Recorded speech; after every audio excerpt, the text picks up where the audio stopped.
पुरुषोत्तम मास की कथा।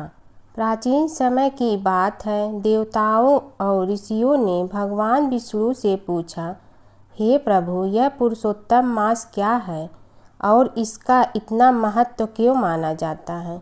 तब भगवान विष्णु बोले, सभी महीनों में एक अतिरिक्त मास आता है जिसे लोग मलमास कहकर तुच्छ समझते थे।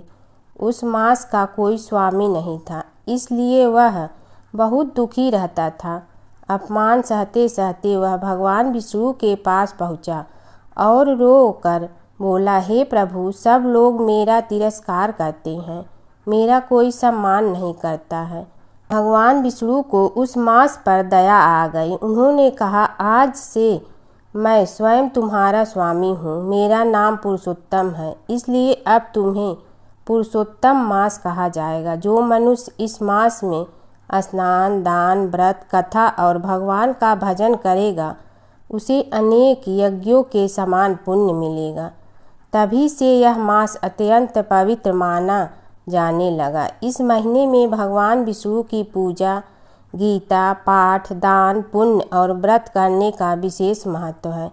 ऐसा करने से मनुष्य के पाप नष्ट होते हैं और घर में सुख समृद्धि आती है। एक बार एक नगर में एक मालिन रहती थी। उसके पति चल बसे थे। उसका एक 4 साल का पुत्र था। उसकी सास कठोर हृदय की स्त्री थी। वह बहू को बहुत तकलीफ देती थी। एक दिन सास ने बहू और पोते को घर से निकाल दिया।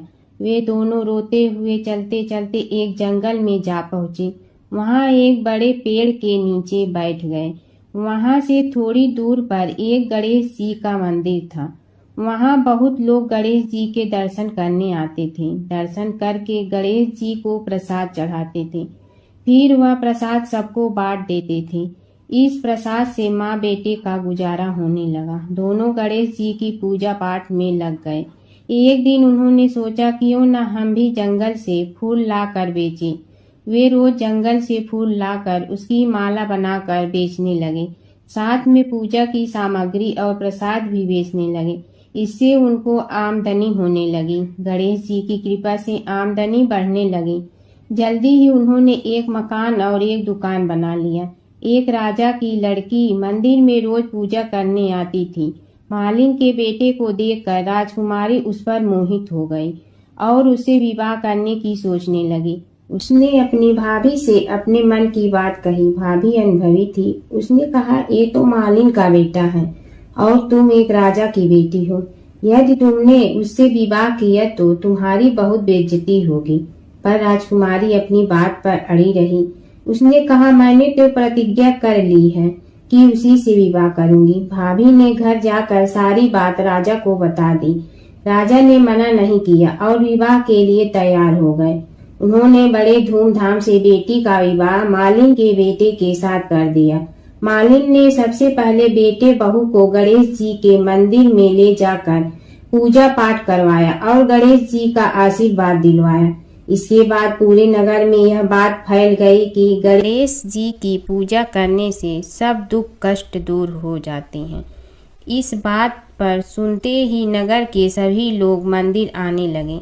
मालिन और उसके बेटे की बिक्री और बढ़ गई। उधर उसकी सास के बुरे दिन आ गए। अन्नदाता उससे रूठ गए और वह भूखों मरने लगी। एक दिन वह रोती धोती उसी गणेश जी के मंदिर में आ पहुंची। वहां वह मालिन के बेटे से बोली, मैं भूखी हूँ, मुझे रोटी कपड़ा दे दो, इसके बदले में तुम्हारा सारा काम कर दूंगी। लड़के को दया आ गई और उसे काम पर रख लिया। उसने अपनी दादी को नहीं पहचाना। जब मालिन घर आई तो उसने सास को पहचान लिया। वह सास से बोली, सासू जी, आप यहाँ कैसे? सास ने पोते की तरफ इशारा करके कहा, मेरी इस सेठ के यहाँ नौकरी लग गई है। बहू बोली, यह आपका पोता है और यह घर भी आपका ही है, यह दुकान भी आपकी ही है। जब आपने हमें घर से निकाला तब गणेश जी ने हमारी रक्षा की। बहू की बात सुनकर सास बोली, मेरी करनी मैं भोगूंगी। बहू बोली, सासू जी, अब आप हमारे यहाँ रहो और पोते का सुख देखो। हे गणेश जी महाराज, जैसा सुख आपने मालिन को दिया वैसा ही सुख सबको देना है। माता सीता की कथा। यह कहानी सीता माता कहती थी और श्री राम इसे सुना करते थे। एक दिन श्री राम भगवान को किसी काम के लिए बाहर जाना पड़ा तो सीता माता कहने लगी कि भगवान, मेरा तो 12 वर्ष का नित्य नियम है। अब आप बाहर जाएंगे तो मैं अपनी कहानी किसे सुनाऊंगी। श्री राम ने कहा कि तुम कुएं की पाल पर जाकर बैठ जाना और वहां जो औरतें पानी भरने आएंगी उन्हें अपनी कहानी सुना देना। सीता माता कुएं की पाल पर जाकर बैठ जाती हैं। एक स्त्री आई, उसने रेशम की जड़ी की साड़ी पहन रखी थी और सोने का घड़ा ले रखा था। सीता माता उसे देख कहती हैं कि बहन, मेरा 12 वर्ष का नित्य सुन लो। पर वह स्त्री बोली कि मैं तुम्हारा नित्य सुनूंगी तो मुझे घर जाने में देरी हो जाएगी और मेरी सास मुझसे लड़ेंगी। उसने कहानी नहीं सुनी और चली गई। उसकी रेशम जड़ी की साड़ी फट गई, सोने का घड़ा मिट्टी के घड़े में बदल गया। सास ने देखा तो पूछा कि ये किसका दोष अपने सिर लेकर आ गई है। बहू ने कहा कि कुएं पर एक औरत बैठी थी, उसने कहानी सुनने के लिए कहा, लेकिन मैंने सुनी नहीं, जिसका यह फल मिला है। बहू की बात सुनकर अगले दिन वही साड़ी और घड़ा लेकर सास कुएं की पाल पर गई। सास को वहीं माता सीता बैठी मिली तो माता सीता ने कहा कि बहन, मेरी कहानी सुन लीजिए। सास बोली कि एक बार छोड़, मैं तो 4 बार कहानी सुन लूंगी। राम आए, लक्ष्मण आए, देश के पुजारी आए, नित नेम का नेम लाए, आओ राम बैठो राम। तपी रसोई जियो राम, माखन मिश्री खाओ राम। दूध बतासा पियो राम, सूत के पलका मोठो राम। साल दुसाला पोठो राम, साल दुसाला ओढ़ो राम। जब बोलो जब राम ही राम, राम संवारे सबके काम। खाली घर भंडार भरेंगे, सबका बेड़ा पार करेंगे। श्री राम जय राम जय जय राम। सास बोली कि बहन, कहानी तो बहुत अच्छी लगी।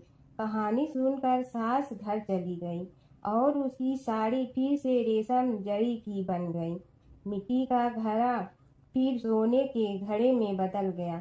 बहू कहने लगी, सासू माँ, आपने ये सब कैसे किया। सास ने कहा कि बहू, तू दोष लगा के आई थी और मैं अब दोष उतार कर आ रही हूँ। बहू ने फिर पूछा कि वह कुएं वाली स्त्री कौन है। सास बोली कि वे सीता माता थी। वे पुराने से नया कर देती हैं, खाली घर में भंडार भर देती हैं। वह लक्ष्मी जी का वास घर में कर देती हैं। आदमी की जो भी इच्छा हो उसे पूरा कर देती हैं। बहू बोली कि ऐसी कहानी मुझे भी सुना दो। सास बोली कि ठीक है, तुम भी सुनो। और सास ने कहानी शुरू की। राम आए, लक्ष्मण आए, देश के पुजारी आए, नित नेम का नेम लाए, आओ राम बैठो राम। तपी रसोई जियो राम, माखन मिश्री खाओ राम। दूध बतासा पियो राम, सूत के पलका मोठो राम। साल दुसाला पोठो राम, साल दुसाला ओढ़ो राम। जब बोलो जब राम ही राम, राम संवारे सबके काम।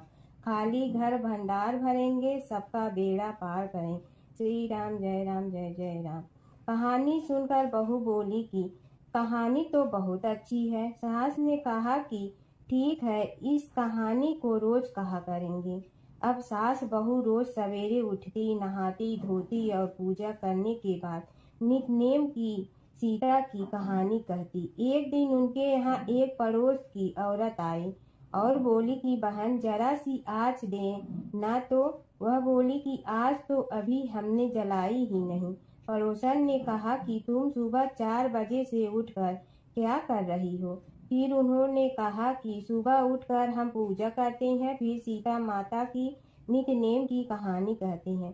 पड़ोसन ने उसकी बात सुनकर फिर कहा कि सीता माता की कहानी कहने से तुम्हें क्या मिलता है?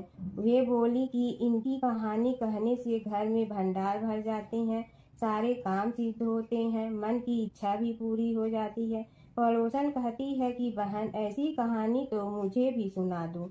फिर वह बोली कि ठीक है, तुम भी यह कहानी सुन लो। राम आए लक्ष्मण आए, देश के पुजारी आए, नित नेम का नेम लाए, आओ राम बैठो राम। सारी कहानी सुनने के बाद पड़ोसन कहने लगी, बहन कहानी तो मुझे बहुत अच्छी लगी। अब वह पड़ोसन भी नित नेम सीता माता की कहानी कहने लगी। कहानी कहने से सीता माता ने पड़ोसन के भी भंडार भर दिए। अब तो पूरे मोहल्ले में नित नेम की कथा चल पड़ी। हर किसी की मनोकामना पूरी होने लगी। हे सीता माता, जैसे आपने उनके भंडार भरे, वैसे ही आप हमारे भी भंडार भरना, सबकी भरना, कहानी सुनने वाले के भी और कहानी कहने वाले के भी। और जमुना की कहानी। प्राचीन समय में एक गांव था जिसमें दो बहनें रहा करती थी। एक बहन का नाम गंगा था तो दूसरी बहन का नाम जमुना था। एक बार दोनों बहनें एक साहूकार के खेत से गुजर रही थी तो जमुना ने 13 दाने जौ के तोड़ लिए, जिसे देख गंगा बोली कि तुझे तो ग्रहण लग गया, तूने चोरी की है। इस पर जमुना बोली कि अब मेरा ग्रहण कैसे धुलेगा। गंगा ने कहा कि तुझे 12 साल तक साहूकार के यहाँ नौकरी करनी पड़ेगी, तभी तेरा पाप धुलेगा और ग्रहण से मुक्ति मिलेगी। जमुना साहूकार के यहाँ नौकरी के लिए जाती है और अपने लिए काम मांगती है। साहूकार उसे काम पर रख लेता है, लेकिन काम करने से पहले जमुना उसे कहती है कि मैं सारे काम करूंगी, लेकिन 4 काम नहीं करूंगी। जूठे बर्तन नहीं मांजूंगी, झाड़ू नहीं लगाऊंगी, बिस्तर नहीं बिछाऊंगी और दिया नहीं जलाऊंगी। 12 साल के बाद कुंभ का मेला लगा तो साहूकारनी भी कुंभ नहाने जाने लगी। जमुना ने उसे जाते देख कहा कि कुंभ के मेले में मेरी बहन गंगा मिलेगी तो उसे यह सोने का टक्का दे देना, इससे वह अपने हाथों में सुंदर चूड़ियां पहन लेगी।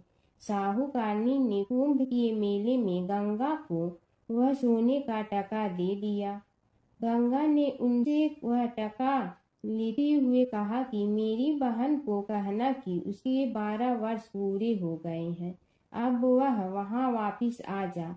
साहूकार व साहूकारनी वापिस घर आए तब जमुना मटके में पानी भर रही थी। दोनों जमुना से बोले कि हमने सोने का वह टका तेरी बहन गंगा को दे दिया था और उसने कहा है कि तेरे 12 वर्ष पूरे हो गए हैं, इसलिए अब तुम वापिस जाओ। यह समाचार सुनते ही जमुना सहस्त्र धारा में बदल गई और बहने लगी।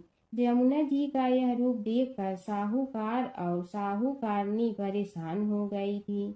हमारे घर में जमुना माता ने काम किया, हमें तो अब ग्रहण लग गया है, हम यह ग्रहण कैसे उतारेंगे। जमुना भागकर गंगा माता के पास चली गई। गंगा ने जमुना से पूछा कि तुम साहूकारनी से कुछ कहकर आई हो या ऐसे ही बिना बताए आ गई। तब जमुना बोली कि मैं तो कुछ भी बताकर नहीं आई हूँ। गंगा ने कहा कि जा उन्हें धीरज दे आ, नहीं तो उन्हें जीवन भर असंतोष ही रहेगा। गंगा के कहने पर जमुना माता ने साहूकारनी को सपने में दर्शन दिए और कहा कि तुम दोनों उल्टे माथे क्यों पड़े हो, जाओ उठकर खाओ पियो। तब दोनों बोले कि हम कैसे उठे, हमें तो ग्रहण लगा है, क्योंकि हमने उल्टे सीधे और पता नहीं कितने नीच कार्य आपसे कराए हैं। तब जमुना जी बोली कि तुम्हें ग्रहण नहीं लगा है, ग्रहण तो मुझे लगा था कि मैंने तुम्हारे खेत से 13 दाने जौ के चुराए थे। मैं तो अपना ग्रहण उतारने तुम्हारे घर आई थी। मेरा ग्रहण तुम्हारे घर में 12 वर्ष तक रहने से उतर गया है और मेरी मुक्ति हो गई है। जमुना जी ने कहा कि तुम्हें कोई ग्रहण नहीं लगा है, उल्टे मेरे 12 वर्ष तक यहाँ रहने से तुम्हारी भी मुक्ति हो गई है। यह कहकर जमुना जी स्वप्न से चली गई। दोनों उठकर देखते हैं कि उनके घर में पहले से भी अधिक धन हो गया है। हे यमुना माता, जैसे आपने साहूकार व साहूकारनी की मुक्ति कराई, वैसे ही आप अपने सभी भक्तों की करना। नगर बसेरे की कहानी। किसी गांव में एक भाट व एक जाट रहता था। दोनों में घनिष्ठ मित्रता थी। एक बार जाट अपनी बहन के घर जाने को तैयार हुआ तो भाट अपनी ससुराल जाने को तैयार हुआ। दोनों साथ चल पड़े तो रास्ते में रुककर एक कुएं की मुंडेर पर बैठ गए। जाट ने भाट से कहा कि नगर बसेरा कर लेते हैं। इस पर भाट बोला कि तू ही नगर बसेरा कर ले, मैं तो अपनी ससुराल जा रहा हूँ, वहाँ खूब खातिर होगी मेरी, तू कर ले नगर बसेरा। जाट वहीं कुएं के पास बैठ पानी की घंटी और चावल का दाना लेकर नगर बसेरा करने लगा। नगर बसेरा करने के साथ जाट कहने लगा कि नगर बसेरा जो करे सो मल धोवे पाँव, ताता माड़ा तापसी देगी मेरी माँ, माँ देगी मावशी तेगी द्वारका का वास, मीठा मीठा घास वृंदावन का वास, पांच कुल्ठी छठी रास, मेरी जीवड़ो श्री कृष्ण के पास, डालू पानी हो जाए घी, झट से निकल जाए मेरा जी। यह सब कर कर के वह जाट बहन के पास चल पड़ा। जाट की बहन ने भाई के आने पर उसकी खातिर की खी बूरा के साथ भाई को जिमाया। दोनों ने बैठकर ढेर सारी बातें की। इधर भाट अपने ससुराल पहुंचा तो वहां आग लगी हुई थी। आग बुझाने वह भी लग गया, जिसमें हाथ मुंह भी काले हो गए और खुद भी थोड़ा सुलझ गया। ना रोटी ना पानी के लिए ही किसी ने पूछा। एक पड़ोसन आई तो उसने भाट की सास को कहा कि जमाई आया है, जरा उस आओ भगत कर लो। बुढ़िया बोली कि सब कुछ तो जल गया है, अब कहाँ से आओ भगत करूं। तब पड़ोसन ने ही भाट को एक रोटी के साथ छाछ दी। उसने वही खाकर गुजारा किया। शाम को दोनों फिर घर की ओर चल पड़े और रास्ते में मिल गए और एक दूसरे का हाल पूछा। भाट बोला कि मेरी ससुराल में तो आग लगी हुई थी, आग बुझाते मैं खुद काला हो गया हूँ, ना रोटी मिली ना पानी। जाट बोला कि मेरी तो बहुत खातिर हुई। फिर बोला कि मैंने कहा था ना कि नगर बसेरा कर ले, आ अब कर ले, लेकिन भाट ने फिर मना कर दिया। कहने लगा कि चाहे रोटी दे या न दे, तेरी तो माँ है, दही चूरमा का पेड़ा धरा पाएगा। भाट ने फिर नगर बसेरा नहीं किया। जाट ने कर लिया। नगर बसेरा जो करे सो मल धोवे पाँव, ताता माड़ा तापसी देगी मेरी माँ, माँ देगी मावशी देगी द्वारका का वास, मीठा मीठा घास वृंदावन का वास, पांच कुल्ठी छठी रास, मेरा जीवड़ो श्री कृष्ण के पास, डालू पानी हो जाए घी, झट से निकल जाए मेरा जी। करके वह चल पड़ा। घर पहुँचते ही जाट की मावशी ने बहुत लाड प्यार किया। उधर भाट घर गया तो उसकी भैंस खो गई थी। बाप एक लाठी रखे तो दूसरी उठाए और कहने लगा कि ससुराल गया तो आग लगा दी, अब यहाँ आया तो भैंस खो दी। बाप ने कहा कि पहले भैंस लेकर आ, तभी रोटी पानी मिलेगा। सारा दिन भाट भैंस ढूंढता रहा, लेकिन उसे भैंस नहीं मिली। जाट और भाट की मुलाकात फिर से बाजार में हो गई। जाट ने भाट के हाल चाल पूछे तो भाट बोला कि आते ही भैंस खो गई, बस उसी दिन से भैंस ढूंढ रहा हूँ। रोटियां का तो पूछो ही मत। जाट ने कहा कि मैंने तो पहले ही कहा था कि नगर बसेरा कर ले। जाट की बात सुनकर भाट बोला कि तेरे नगर बसेरे में इतनी ताकत है तो चल अब कर लेते हैं। दोनों ने बैठकर नगर बसेरा किया। नगर बसेरा जो करे सो मल धोवे पाँव, ताता माड़ा तापसी देगी मेरी माँ, माँ देगी मावशी देगी द्वारका का वास, मीठा मीठा घास वृंदावन वन का वास। 5 कुल की छठी रास, मेरा जीवड़ो श्री कृष्ण के पास। डालू पानी हो जाए घी, झट से निकल जाए मेरा जी।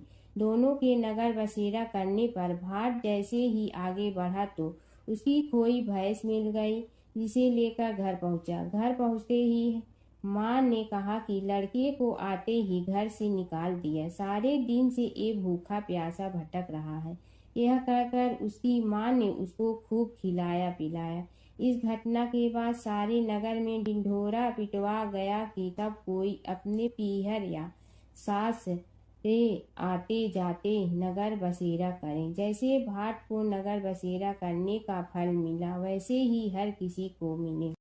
गणेश और बुढ़िया माई की कथा। एक बुढ़िया थी, वह बहुत ही गरीब और दृष्टिहीन थी। उसके एक बेटा और बहू थे। वह बुढ़िया सदैव गणेश जी की पूजा किया करती थी। एक दिन गणेश जी प्रकट होकर उस बुढ़िया से बोले, बुढ़िया माँ, तू जो चाहे सो मांग ले। बुढ़िया बोली, मुझे तो मांगना नहीं आता, कैसे और क्या मांगूं? तब गणेश जी बोले, अपने बहू बेटे से पूछ कर मांग ले।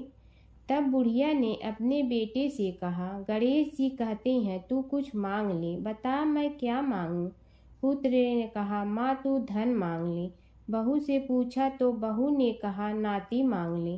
तब बुढ़िया ने सोचा कि ये तो अपने अपने मतलब की बात कर रहे हैं, अतः उस बुढ़िया ने पड़ोसन से पूछा तो उन्होंने कहा, बुढ़िया तू तो थोड़े दिन जियोगी, क्यों तू धन मांगो और क्यों नाती मांगे? तू तो अपनी आँखों की रोशनी मांग ले, जिससे तेरी जिंदगी आराम से कट जाए।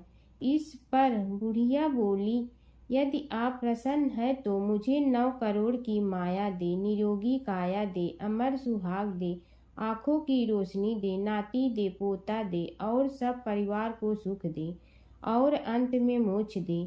यह सुनकर तब गणेश जी बोले, बुढ़िया माँ, तुमने तो हमें ठग लिया, फिर भी जो तूने मांगा है वचन के अनुसार सब तुझे मिलेगा।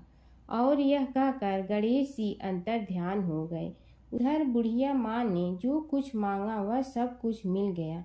हे गणेश जी महाराज, जैसे तुमने उस बुढ़िया माँ को सब कुछ दिया वैसे ही सबको देना। बुढ़िया माई को मुक्ति दी तुलसी माता की कथा।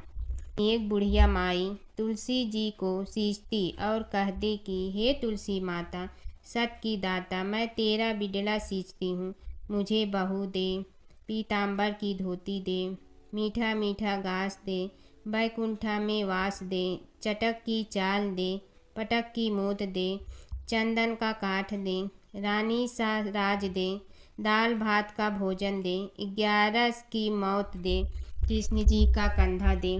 तब तुलसी माता यह सुनकर सूखने लगी तो भगवान ने पूछा कि हे तुलसी, तुम क्यों सूख रही हो? तुलसी माता ने कहा कि एक बुढ़िया रोज आती है और यही बात कह जाती है, मैं सब बात तो पूरा कर दूंगी, लेकिन कृष्ण का कंधा कहाँ से लाऊंगी? तो भगवान बोले, जब वो मरेगी तो मैं अपने आप कंधा दे आऊँगा, तू बुढ़िया माई से कह देना। जब बुढ़िया माई मर गई, सब लोग आ गए। जब माई को ले जाने लगे तो वह किसी से न उठी। तब भगवान एक 12 बरस के बालक का रूप धारण करके आए। बालक ने कहा, मैं कान में एक बात कहूँगा तो बुढ़िया माई उठ जाएगी। बालक ने कान में कहा, बुढ़िया माई मन की निकाल ले, पीताम्बर की धोती ले, मीठा मीठा घास ले, बैकुंठा का वास ले, चटक की चाल ले, पटक की मोत ले, कृष्ण जी का कंधा ले। यह सुनकर बुढ़िया माई हल्की हो गई। भगवान ने कंधा दिया और बुढ़िया माई को मुक्ति मिल गई। हे तुलसी माता, जैसे बुढ़िया माई को मुक्ति दी वैसे सबको देना। प्राचीन काल की बात है। नैमिषारण्य क्षेत्र में ऋषि, महर्षि और साधु संतों का समाज जुड़ा था। उसमें श्री सूत जी भी विद्यमान थे। शौनक जी ने उनकी सेवा में उपस्थित होकर निवेदन किया कि हे अज्ञान रूप घोर तिमिर को नष्ट करने में करोड़ों सूर्यों के समान प्रकाशमान श्री सूत जी, हमारे कानों के लिए अमृत के समान जीवन प्रदान करने वाले कथा तत्व का वर्णन कीजिए। हे सूत जी, हमारे हृदयों में ज्ञान के प्रकाश की वृद्धि तथा भक्ति, वैराग्य और विवेक की उत्पत्ति जिस कथा से हो सकती हो, वह हमारे प्रति कहने की कृपा कीजिए। शौनक जी की जिज्ञासा से सूत जी बड़े प्रसन्न हुए। पुरातन इतिहासों के स्मरण से उनका शरीर पुलकायमान हो रहा था। वे कुछ देर उसी स्थिति में विराजमान रहकर कुछ विचार करते रहे और अंत में बोले, शौनक जी, इस विषय में आपके चित्त में बड़ी जिज्ञासा है। आप धन्य हैं जो सदैव ज्ञान की प्राप्ति में तत्पर रहते हुए विभिन्न पुराण कथाओं की जिज्ञासा रखते हैं। आज मैं आपको ज्ञान के परम स्रोत रूप श्री गणेश जी का जन्म कर्म रूप चरित्र सुनाऊंगा। गणेश जी से ही सभी ज्ञानों, सभी विद्याओं का उद्भव हुआ है। अब आप सावधान चित्त से विराजमान हो। श्री गणेश जी के ध्यान और नमस्कार पूर्वक उनका चरित्र श्रवण करें। नमस्तस्मै गणेशाय ब्रह्मा विद्या प्रदायिनी यनागस्त्यसमः साक्षात विघ्न सागर सोषणे। कैसे हैं वे श्री गणेश जो सभी प्रकार की ब्रह्म विद्याओं को प्रदान करने वाले अर्थात ब्रह्मा के सगुण और निर्गुण स्वरूप पर प्रकाश डालने और जीव ब्रह्मा का अभेद प्रतिपादन करने वाली विद्याओं के दाता हैं। वे विघ्नों के समुद्रों को महर्षि अगस्त्य के समान शोषण करने में समर्थ हैं। इसलिए उनका नाम विघ्न सागर शोषक के नाम से प्रसिद्ध है। मैं उन भगवान श्री गणेश जी को नमस्कार करता हूँ। प्रथम पूजा के अधिकारी श्री गणेश जी, यह कहकर सूत जी कुछ समय के लिए मौन हो गए और फिर बोले, शौनक जी, भगवान गणेश जी ही सर्वप्रथम पूजा प्राप्ति के अधिकारी हैं। किसी भी देवता की पूजा करो, पहले उनकी पूजा करो। शौनक जी ने निवेदन किया, हे भगवान, हे सूत, सर्वप्रथम यह बताने की कृपा कीजिए कि गणेश जी को प्रथम पूजा का अधिकार किस प्रकार प्राप्त हुआ।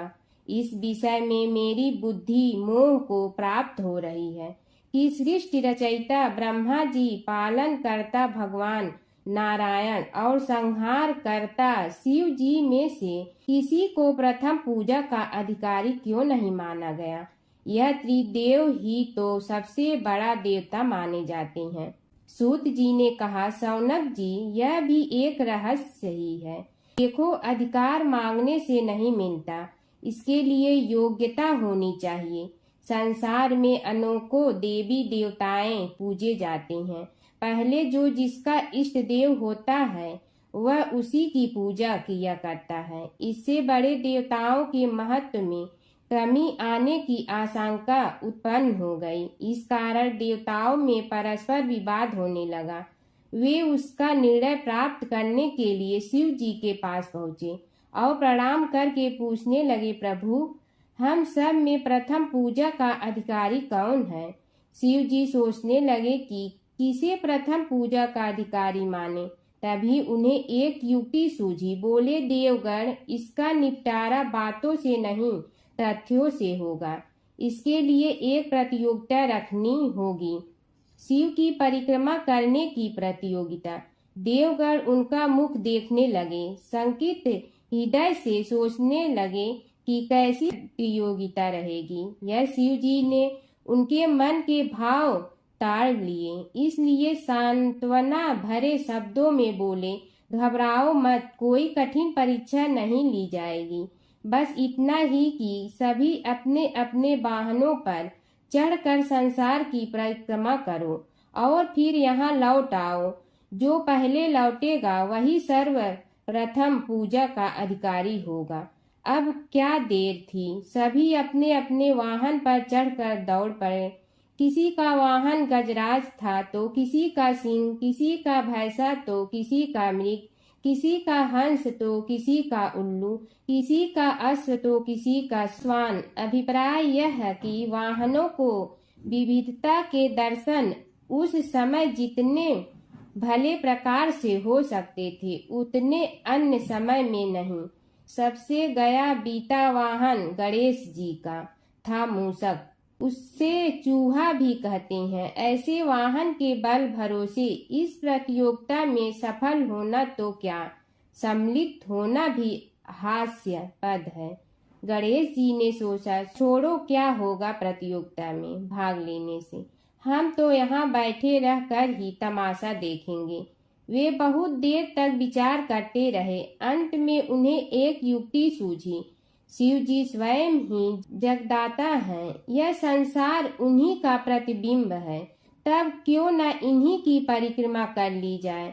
इनकी परिक्रमा करने से ही संसार की परिक्रमा हो जाएगी। ऐसा निश्चय कर उन्होंने मूषक पर चढ़कर शिव जी की परिक्रमा की और उनके समक्ष जा पहुँचे। शिव जी ने कहा, तुमने परिक्रमा पूर्ण कर ली? उन्होंने उत्तर दिया, जी हाँ। शिव जी सोचने लगे कि इसे तो यहीं घूमते हुए देखा, फिर परिक्रमा कैसे कराया। देवताओं का परिक्रमा करके लौटना आरंभ हुआ और उन्होंने गणेश जी को वहां बैठे देखा तो माथा ठनक गया। फिर भी साहस करके बोले, अरे तुम विश्व की परिक्रमा के लिए नहीं गए? गणेश जी ने कहा, अरे मैं कब का यहाँ आ गया। देवता बोले, तुम्हें तो कहीं भी नहीं देखा। गणेश जी ने उत्तर दिया, देखते कहाँ से, समस्त संसार शिव जी में विद्यमान है।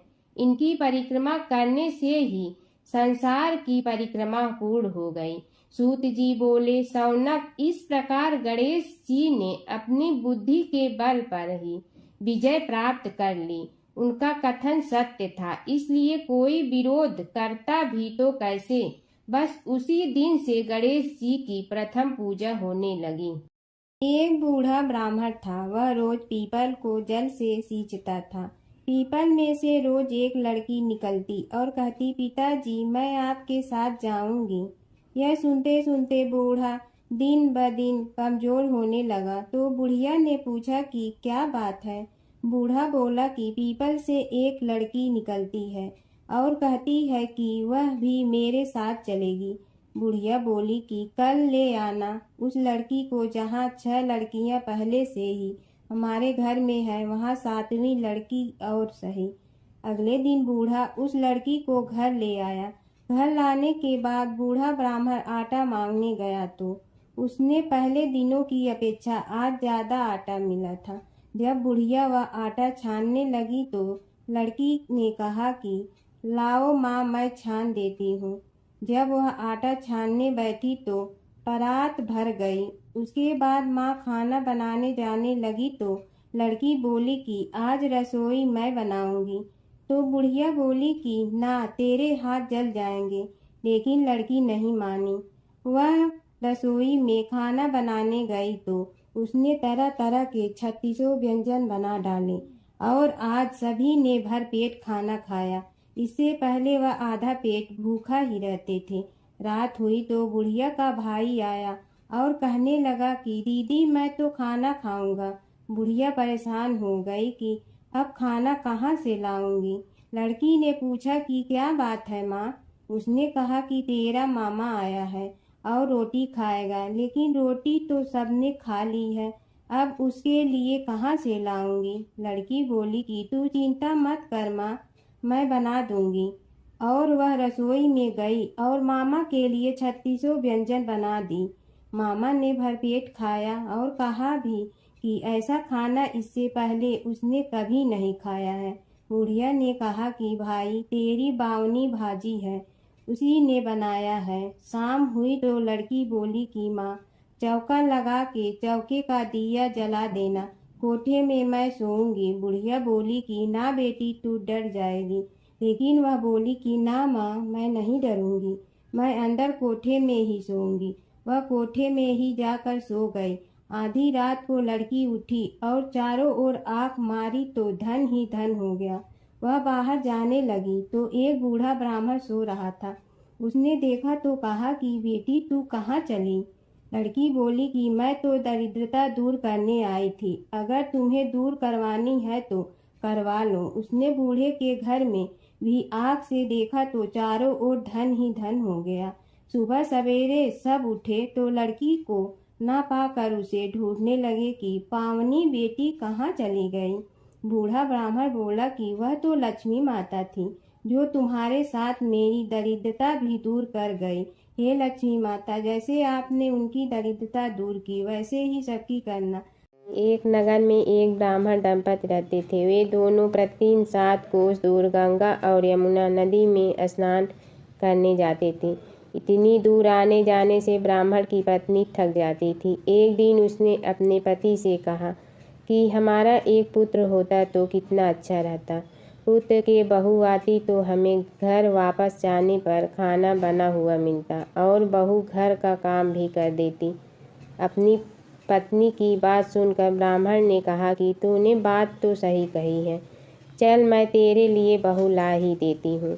ब्राह्मण ने कहा कि एक पोटली में आटा डालकर कुछ मोहरे रख दे। ब्राह्मण के कहे अनुसार उसने पोटली बांध कर दे दी। पोटली लेकर ब्राह्मण चला गया। ब्राह्मण सफ़र के दौरान यमुना के किनारे बहुत ही सुंदर लड़कियां दिखाई दी। वे रेत में घर बनाकर खेल रही थीं। उनमें से एक लड़की ने कहा कि मैं अपना घर नहीं बिगाड़ूंगी, मुझे तो रहने के लिए एक घर चाहिए। लड़की की बात सुनकर ब्राह्मण मन ही मन सोचने लगा कि बहू बनाने के लिए यही लड़की उचित है। जब वह लड़की जाने लगी तो ब्राह्मण भी उसके पीछे पीछे उसके घर तक चला गया। वहां जाकर ब्राह्मण ने उस लड़की से कहा, बेटी, किसी के घर खाना नहीं खाता, मैं अपने साथ आटा लेकर आया हूँ। तुम अपनी माता से पूछो कि क्या वह मेरे लिए आटा छान कर 4 रोटी बना देंगी। यदि वह मेरा आटा छान कर रोटी बनाएंगी तो ही मैं रोटी खा लूँगा। लड़की ने जाकर अपनी माँ को ये सारी बात बताई। माँ ने कहा, उचित है, जाकर ब्राह्मण देव से कह दो कि वह अपना आटा दे, मैं रोटी बना दूंगी। जब वह आटा छानने लगी तो आटे में से मोहरे निकली। वह सोचने लगी कि जिसके आटे में इतनी मोहरे हैं उसके घर में कितनी मोहरे होंगी। जब ब्राह्मण खाना खाने बैठा तो लड़की की माँ ने उस ब्राह्मण से पूछा, क्या आपका कोई लड़का है और क्या आप उस लड़के की सगाई करने जा रहे हो। यह सुनकर ब्राह्मण ने कहा कि मेरे लड़का तो काशी में पढ़ने गया हुआ है, लेकिन यदि तुम कहो तो खाड़ कटोरे से विवाह करके तेरी बेटी को अपने साथ ले जाऊं। लड़की की माँ ने कहा, ठीक है ब्राह्मण देव। इस पर लड़की की माँ ने लड़की की खाट कटोरे से शादी करके ब्राह्मण के साथ भेज दिया। ब्राह्मण ने घर आकर कहा, रामू की माँ, दरवाज़ा खोल कर देख, मैं तेरे लिए बहू लेकर आया हूँ। ब्राह्मण की पत्नी भीतर से ही बोली, हमारे तो कोई बेटा बेटी नहीं है, तो बहू कहाँ से आए। दुनिया ताने मारती थी, अब आप भी मारने लगे। ब्राह्मण ने कहा, तू दरवाज़ा खोल कर तो देख। जब ब्रह्मचारी ने दरवाज़ा खोला तो सामने बहू को खड़ी देखा। उसने बहू का स्वागत किया और आदर सत्कार से अंदर ले गई। अब जब ब्राह्मण अपनी पत्नी के साथ नदी स्नान करने जाता तो पीछे से बहू घर का सारा काम करके और खाना बना कर रखती थी। वह उनके कपड़े धोती और रात को हाथ पैर भी दबाती थी। इस तरह बहुत दिन बीत गए। ब्रह्मचारी ने अपनी बहू से कहा कि बहू, कभी भी चूल्हे की आग मत बुझने देना और मटके का पानी खत्म मत होने देना। परंतु एक दिन चूल्हे की आग बुझ गई। यह देखकर बहू घबरा गई और भागी भागी अपनी पड़ोसन के पास गई और कहा कि मेरे चूल्हे की आग बुझ गई है, मुझे थोड़ी आग चाहिए। मेरे सास ससुर सुबह 5 बजे से गए हुए हैं, वह थके हुए घर आएंगे, इसलिए मुझे उनके लिए खाना बनाना है। यह सुनकर पड़ोसन ने कहा कि तू तो बावली है, तुझे यह दोनों मिलकर पागल बना रहे हैं। इनके कोई पुत्र नहीं है, ये निसंतान है। बहू ने कहा, नहीं, ऐसा मत बोलो, इनका बेटा तो बनारस काशी में पढ़ने गया हुआ है, इस पर पड़ोसन ने कहा कि यह तुझे झूठ बोलकर लाए हैं, मेरी बात सच मान, इनके कोई बेटा नहीं है। अब बहू पड़ोसन की बातों में आ गई और कहने लगी कि अब आप ही बताओ मैं क्या करूं। पड़ोसन ने कहा कि क्या है, जब तुम्हारे सास ससुर आए तो जली हुई रोटियां बना कर देना और बिना नमक की दाल बना कर देना, खीर की करछी दाल में और दाल की करछी खीर में डाल देना। पड़ोसन ने उसे अच्छे से सिखा पढ़ा दिया। फिर जब उसने सास ससुर घर आए तो उसने न तो उनका आदर सत्कार किया, ना ही उनके कपड़े धोए। जब उसने सास ससुर को खाना दिया तो सास बोली, बहू आज यह रोटियां जली हुई क्यों हैं और दाल भी अलूनी है। तब बहू ने पलट कर कहा कि एक दिन ऐसा खाना खा लोगे तो कुछ बिगड़ नहीं जाएगा। तुम्हारा सास ससुर को खरी खोटी सुनाकर वह फिर से पड़ोसन के पास गई और बोला कि अब आगे क्या करना है। पड़ोसन ने कहा कि अब तुम सातों कोठों की चाबी मांग लेना। अगले दिन जब भी स्नान करने के लिए जाने लगे तो बहू अड़ गई कि मुझे तो सातों कोठों की चाबी चाहिए। तब ससुर ने कहा कि इसे चाबी दे दो। तब सास ने बहू को चाबी दे दी। सास ससुर के जाने के बाद जब बहू ने दरवाजे खोले तो देखा कि किसी में अन्न भरा है, किसी में धन भरा है और किसी कोठे में बर्तन पड़े हैं। जब उसने सबसे ऊपर का सातवां कोठा खोला तो देखा कि शिव जी, पार्वती माता, लक्ष्मी, गणेश जी, पीपल पथवारी, कार्तिक के ठाकुर, राई, दामोदर, तुलसी जी का बिड़वा, गंगा यमुना और 33 कोटि देवी देवता विराजमान है। वहीं पर एक लड़का चंदन की चौकी पर बैठा माला जप रहा है। यह सब देखकर उसने लड़के से पूछा कि तुम कौन हो। तब लड़का बोला कि मैं तेरा पति हूँ, अभी दरवाज़ा बंद कर दे, जब मेरे माता पिता आएंगे तब दरवाज़ा खोलना। यह सब देखकर बहू बहुत खुश हुई और 16 श्रृंगार कर सुंदर वस्त्र पहनकर अपने सास ससुर का इंतजार करने लगी। उसने अपने सास ससुर के लिए अच्छे अच्छे पकवान बनाए। जब उसके सास ससुर घर पर आए तो उसने उनका आदर सत्कार किया और प्रेम पूर्वक खाना खिलाया और हाथ पैर दबाने लगी। पैर दबाते दबाते बहू ने कहा कि माँ, आप इतनी दूर गंगा यमुना स्नान करने के लिए जाती हो तो आप थक जाती हो, इसलिए आप घर पर ही स्नान क्यों नहीं कर लेती। यह सुनकर सास कहने लगी कि बेटी, गंगा यमुना घर पर तो नहीं बहती हैं। तब उसने कहा, हाँ माँ जी, बहती हैं, चलो मैं आपको दिखाती हूँ। जब बहू ने सातवां कोठा खोल कर दिखाया तो उसमें शिव जी, पार्वती जी, गणेश जी, लक्ष्मी जी, पीपल पथवारी, कार्तिक के ठाकुर, राई, दामोदर, तुलसी जी का बिड़वा, गंगा यमुना बह रही थी और 33 कोटि देवी देवता विराजमान हैं। वहीं चौकी पर बैठा एक लड़का माला जप रहा है। माँ ने उसे देखकर कहा कि बेटा, तुम कौन हो। लड़का बोला, माँ मैं तेरा बेटा हूँ। तब ब्रह्माणी ने पूछा कि तू कहाँ से आया है। लड़के ने जवाब दिया कि मुझे कार्तिक ने भेजा है। माँ ने कहा, बेटा यह संसार कैसे मानेगा कि तू मेरा बेटा है। माँ ने कुछ विद्वान पंडितों से मदद मांगी। पंडितों ने कहा, इस पार बहू बेटा खड़े हो जाए और उस पार माँ खड़ी हो जाए। माँ ने चमड़े की अंगिया पहनी हो और छाती में से दूध की धार निकलकर बेटे की दाढ़ी मूछ भिगे और पवन पानी से गठजोड़ा बंधे, तब मानेंगे कि यह इस माँ का बेटा है। उसने ऐसा ही किया। चमड़े की अंगिया फट गई और छाती में से दूध की धार निकलकर बेटे की दाढ़ी मूछ भीग गई। पवन पानी से बहू बेटे का गठजोड़ा बंध गया। यह सब देखकर ब्राह्मण और उसकी पत्नी की खुशी का ठिकाना न रहा। कीड़ी नगरा सींचने की कहानी। एक गांव में एक बुढ़िया माई रहती थी। उसके 2 बेटे तथा बहू भी थे। बुढ़िया माई भगवान श्री हरि विष्णु की परम भक्त थी।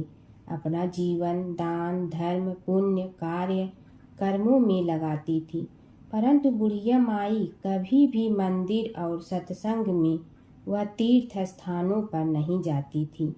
एक बार गांव में भागवत कथा हो रही थी। बेटे ने कहा, माँ आप सारा दिन घर में रहती हैं, आप मंदिर में भागवत कथा सुनने क्यों नहीं जाती? बुढ़िया माई ने बेटे का मन रखने के लिए कह दिया कि आज जाऊंगी, परंतु नहीं गई। ऐसा करते करते 6 दिन निकल गए। बुढ़िया माई के बेटे ने कहा, माँ आज अंतिम दिन है, आज तो कथा सुनने आपको जाना ही पड़ेगा। सारा दिन घर का काम करके बुढ़िया माई ने जाते जाते इतनी देर कर दी कि अंतिम दिन की भागवत कथा भी समाप्त हो गई। भगवान श्री हरि विष्णु सन्यासी का रूप धारण करके बुढ़िया माई के पास आए और बोले, बुढ़िया माई तुम कहाँ जा रही हो? बुढ़िया माई ने कहा, मैं भागवत कथा सुनने जा रही हूँ। तब सन्यासी रूपधारी भगवान श्री हरि विष्णु ने कहा, अब इतनी देर से क्यों जा रही हो? वहाँ तो अब कथा समाप्त हो गई है, अब वहाँ जाकर क्या करोगी? बुढ़िया माई ने कहा, अब घर से निकली हूँ तो जाकर ही रहूंगी। सब सन्यासी रूपधारी भगवान श्री हरि विष्णु ने कहा कि अब कथा समाप्त हो गई, भक्त लोग भी अपने अपने घर चले गए, अब तुम वहाँ से क्या लाओगी? तो बुढ़िया माई बोली, कुछ नहीं तो मैं वहाँ से एक ईंट ही उठा लाऊंगी। तो सन्यासी रूपधारी भगवान श्री हरि विष्णु बोले, तुम वहाँ से मिट्टी की ईंट लाओगी, उसके बदले में मैं तुम्हें एक सोने की ईंट देता हूँ।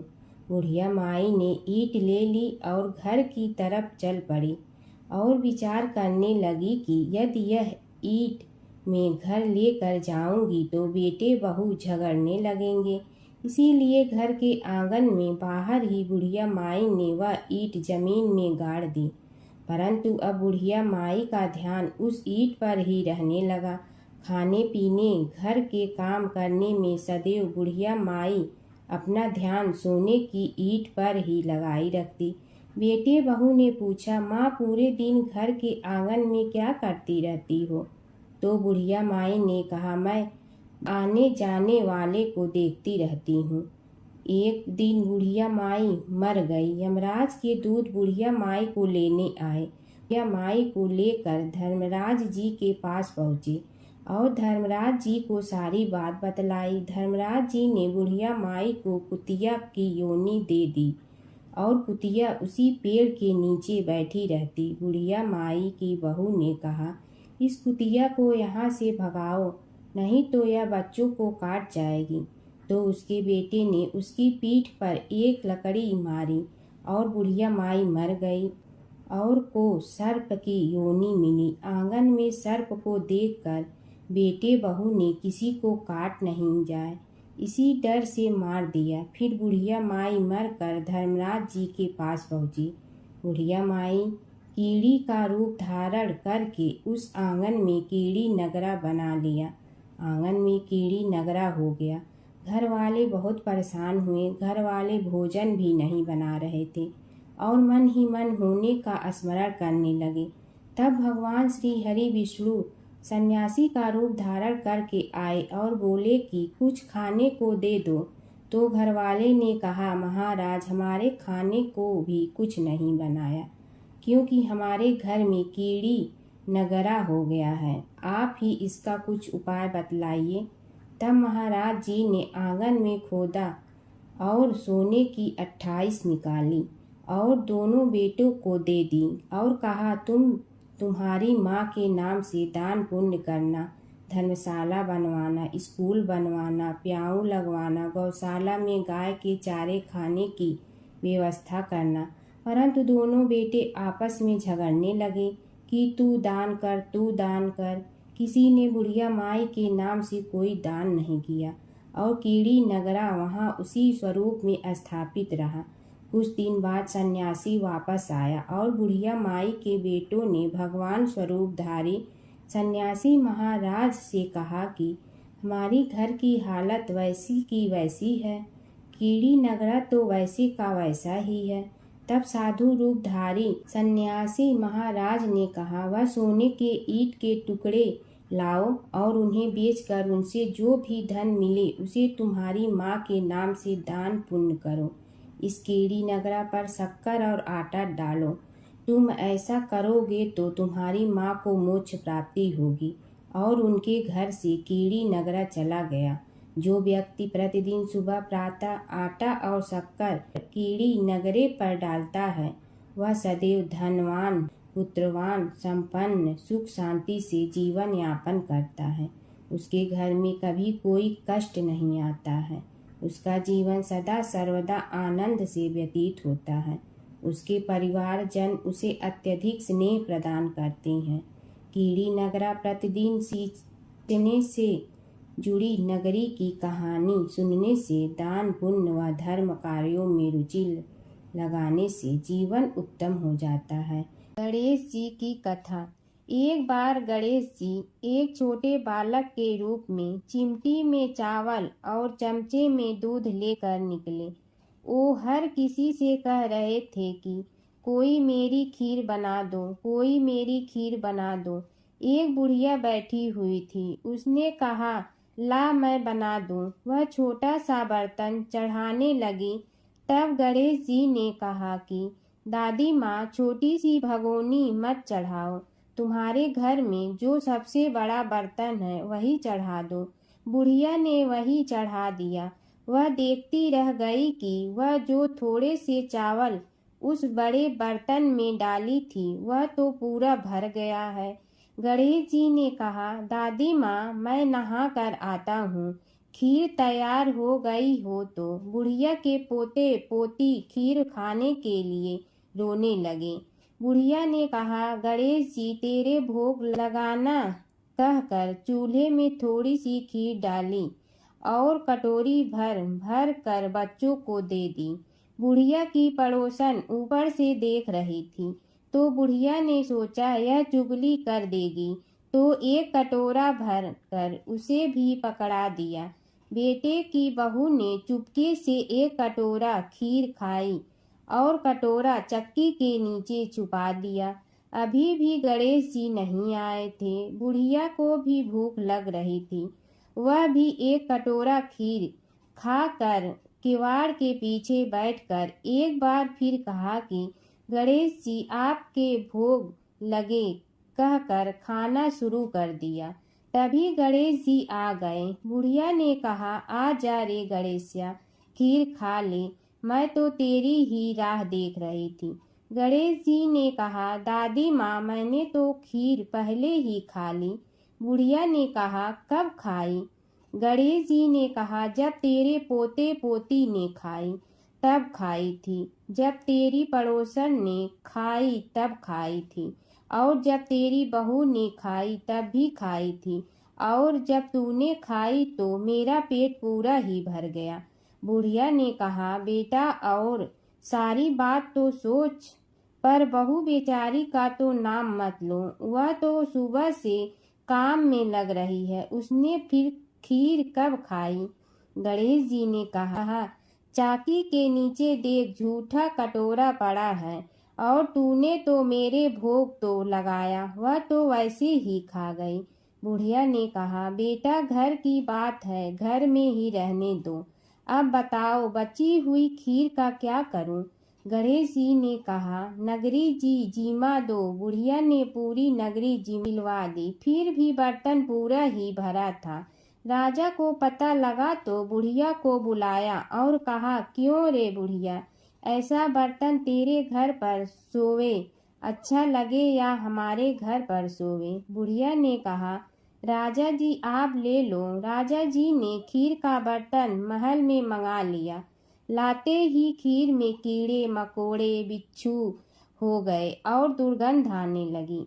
यह देखकर राजा जी ने बुढ़िया से कहा, बुढ़िया, बर्तन वापस ले जा, तो मुझे मेरे गणेश जी ने दिया। बुढ़िया ने बर्तन वापस लिया, लेते ही सुगंधित की हो गई। घर आकर बुढ़िया ने गणेश जी से कहा, बची हुई खीर का क्या करें? गणेश जी ने कहा, झोपड़ी के कोने में खड्डा खोद कर गाड़ दो। उसी जगह सुबह उठकर वापस खोदेगी तो धन के 2-4 पैसे मिलेंगे। ऐसा कहकर गणेश जी अंतर ध्यान हो गए। जाते समय झोपड़ी के लात मारते हुए गए तो झोपड़ी के स्थान पर महल हो गया। सुबह बहू ने फावड़ा लेकर पूरे घर को खोद दिया तो कुछ भी नहीं मिला। बहू ने कहा, सासू जी, थारो गणेश जी तो झूठे हैं। सास ने कहा, बहू, मारो गणेश झूठो तो नहीं है, ला मैं देखूं। वह फावड़ा लेकर खोजने लगी तो टन टन करते 2 धन के चरे घड़े निकले आए। बहू ने कहा, सासू जी, गणेश जी तो साचो ही हैं। सास ने कहा, गणेश जी तो भावनाओं का भूखा है। यह गणेश जी जैसा आपने बुढ़िया को दिया वैसा सबको देना। धर्मराज जी की कथा। दो सेठानियां थी। एक के घर में धन बहुत था पर वह कंजूस थी। दूसरी के पास धन थोड़ा कम था पर मन से वह बहुत अमीर थी। रोज सवेरे उठती, गंगा स्नान करती, तुलसी माता, बड़ पीपल सींचने, भगवान के मंदिर जाके पूजा करती। धर्मराज सूरज भगवान की कहानी सुनती, भगवान के भोग लगाकर अतिथि को जिमाती, गाय कुत्ता के लिए ग्रास निकालती। दूसरी सेठानी इस धर्मात्मा को देखकर हंसती और कहती, पता नहीं दिन भर क्या करती रहती है। थोड़े समय बाद दोनों सेठानियों को भगवान का बुलावा आया। धर्मात्मा सेठानी के तो यमराज जी ने विमान भेजा और दूसरी को दूत मारते ही ले गया। रास्ते में सेठानी बोली, मेरे को भूख लगी है। तो दूत बोले, किसी को कुछ दिया होगा तो मिलेगा। फिर बोली, प्यास लगी है। दूत बोले, किसी को पानी पिलाया तो मिलेगा। रास्ते में उसे काट चुभने लगे, गर्मी पड़ने लगी, पर दूत तो उसे घसीटे ही ले गए। अब सेठानी बहुत पछताने लगी कि सब कुछ होते हुए भी दान धर्म नहीं किया। इतने में यमराज का दरबार आया।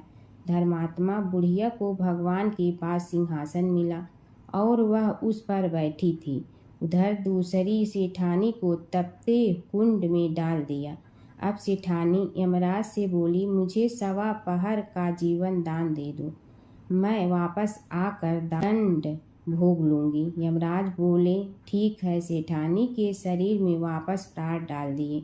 संसार में आते ही पंडितों को बुलाकर सेठानी ने धर्मराज की कथा सुनी, सब तरह से धर्म किया। इतने में समय पूरा हो गया। अब की बार विमान आया। 1.25 पहर के दान धर्म से सेठानी को स्वर्ग मिला।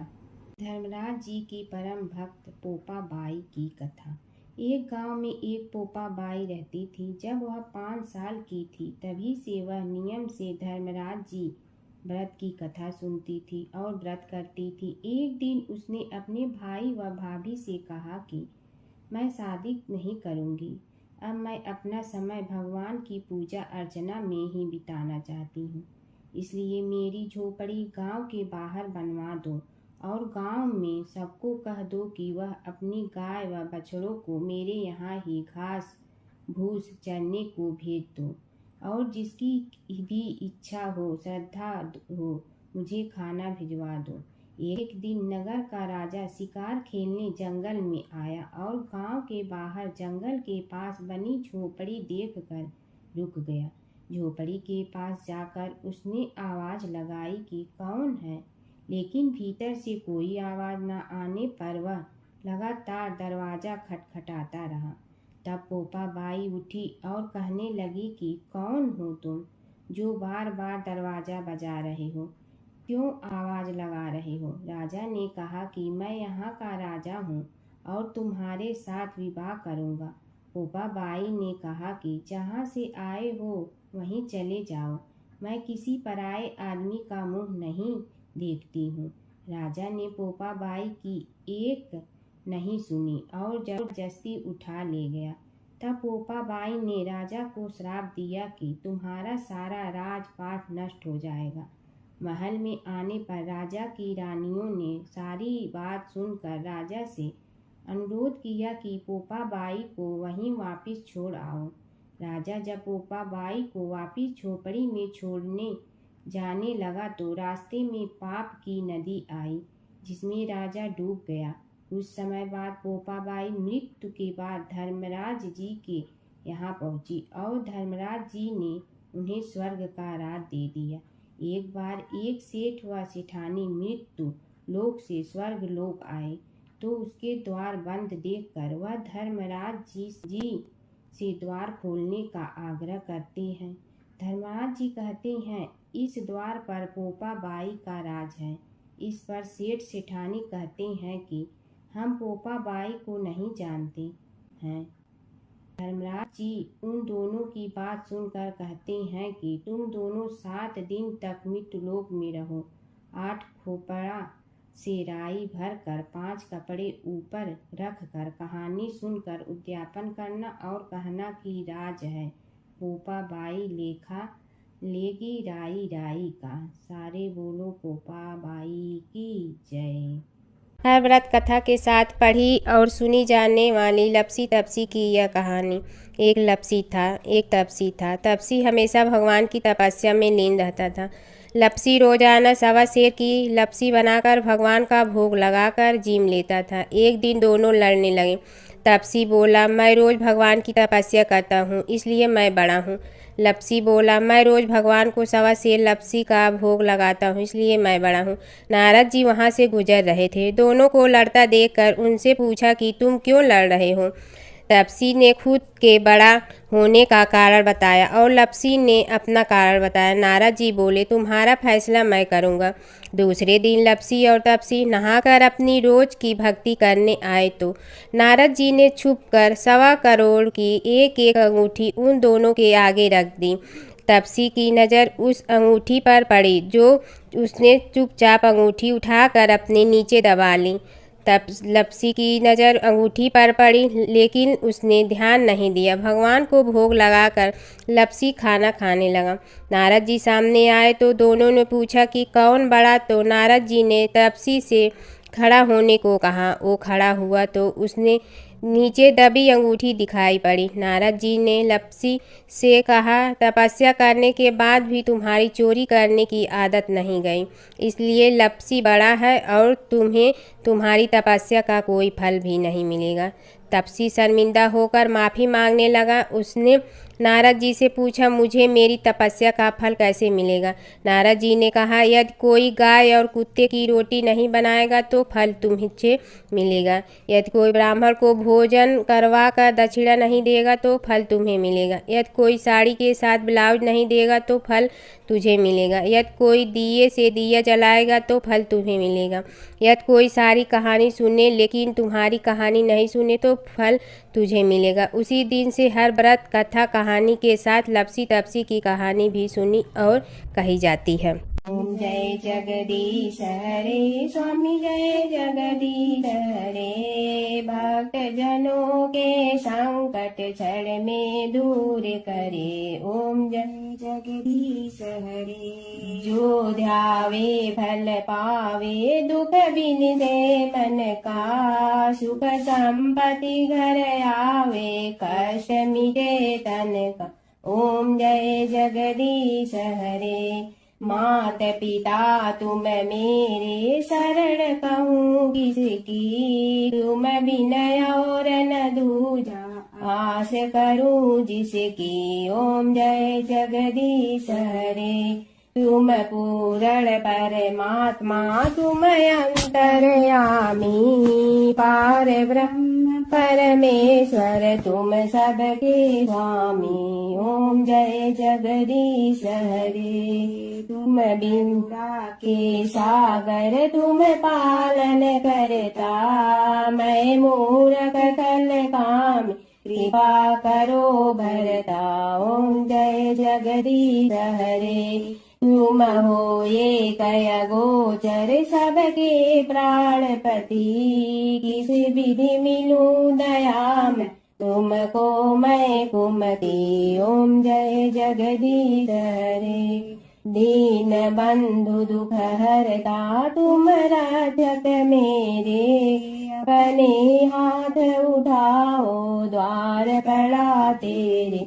ओम जय जगदीश हरे। विषय विकार मिटा, पाप हरो देवा। श्रद्धा भक्ति बढ़ाओ, संतन की सेवा।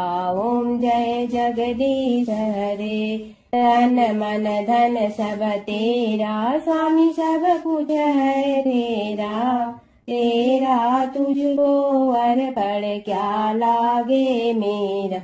ओम जय जगदीश हरे, जय जगदीश हरे, स्वामी जय जगदीश हरे।